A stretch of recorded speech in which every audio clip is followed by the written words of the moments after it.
Ya pemirsa, terima kasih Anda masih menyaksikan Gapai Kemuliaan. Kita berlanjut ke pertanyaan kedua Pak Kiai.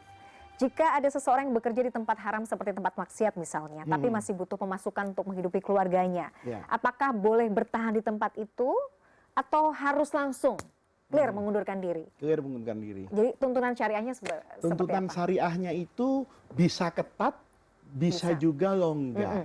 Harus dilihat dulu. Ini yang pertama, konsepnya dia bekerja loh ya. Bukan dia mempekerjakan atau dia yang memiliki usaha itu. Kalau dia bekerja di tempat usaha, katakanlah ya, yang mayoritas hasilnya itu adalah dari sesuatu yang haram.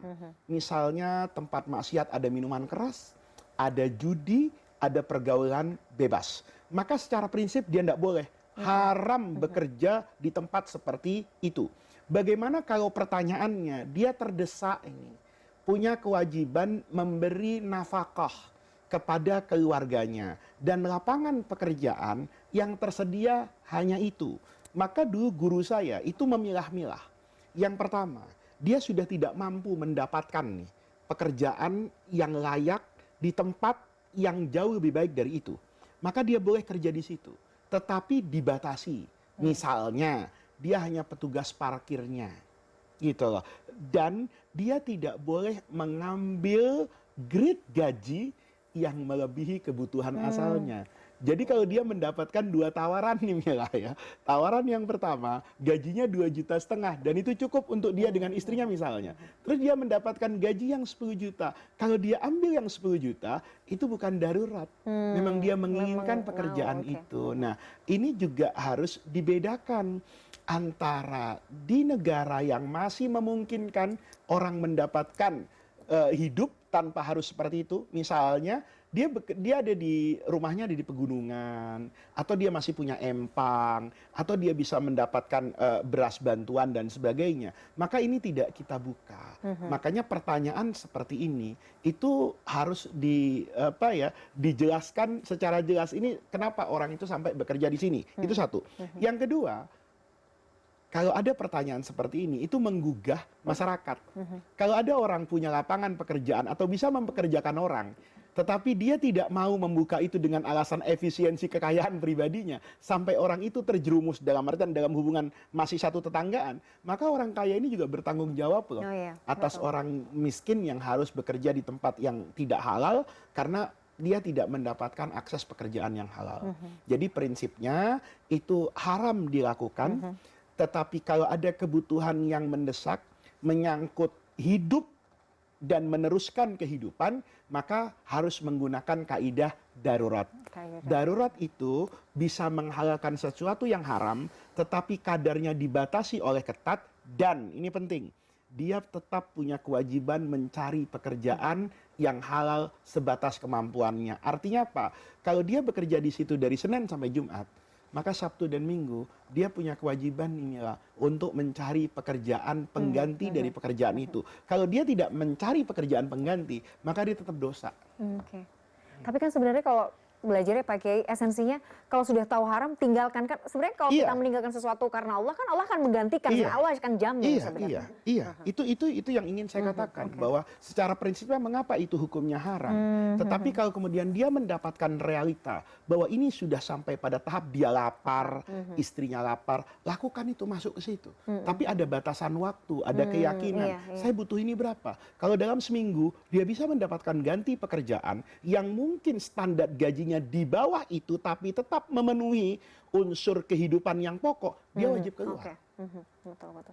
Pak Kiai, kadang tuh tanpa kita sadari ya, atau mungkin kita juga sadar, kita tuh sering nggak yakin sama Allah. Karena kayak semacam, aduh nanti terus gimana kalau saya keluar dari pekerjaan ini, saya nanti makan apa, kebutuhan istri akan seperti apa. Pasti.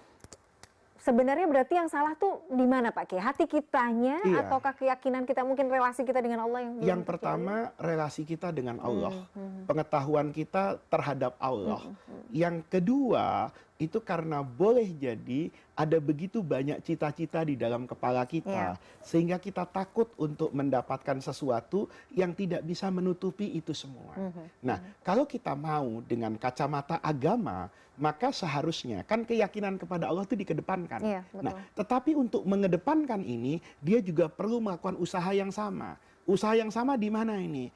pendidikan anak, pendidikan istri, bukan sekolah nih ya, memberi masukan kepada istri, ayo gimana Dinda, bisa nggak kita sabar dulu nih, kamu nggak usah belanja tas dulu ya, nggak usah ini dulu, kenapa? Kebutuhan kita kan sebetulnya setiap bulan hanya sebatas ini, kalau sebatas ini yuk kita mulai dengan saya berpindah kerja ini, karena pekerjaan saya ini kan ada sesuatu yang haram, maka saya ingin berpindah ke sana, tapi ininya turun.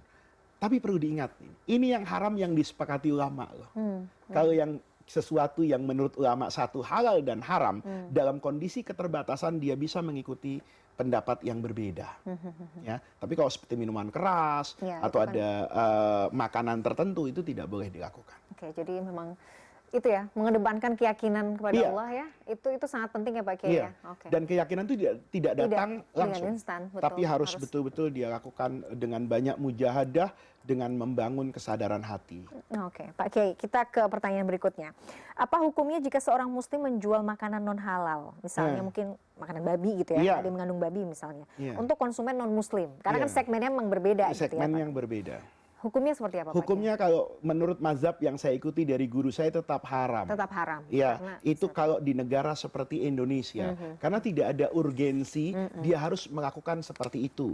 Fatwa-fatwa yang ada di dunia internasional, seperti misalnya di Mesir, Salih Jum'ah itu pernah memberikan fatwa alternatif seperti itu tidak dalam konteks negeri di mana masih banyak kesempatan untuk mencari pekerjaan lain. Tapi buat muslim yang ada di negara minoritas, dia terpaksa bekerja yang pekerjaan ini misalnya berkaitan dengan pemotongan hewan tertentu, misalnya dengan memasak hewan tertentu, itu dibolehkan dengan pendapat yang menyatakan bukan karena dagang babinya, tapi boleh nggak melakukan jual beli pada akdun fasid, jual beli yang tidak memenuhi kriteria dalam fikih, itu kan dikatakan perjanjian yang rusak. Itu kata mazhab Hanafi itu tetap boleh dilakukan, dan ketika itu untuk non muslim itu tidak apa-apa. Tetapi mayoritas ulama dan banyak sekali guru-guru saya yang menyatakan bahwa itu tidak boleh dilakukan. Termasuk Sekalipun misalnya kepada non muslim. apapun, mau menjual langsung, mau distributor, Apapun.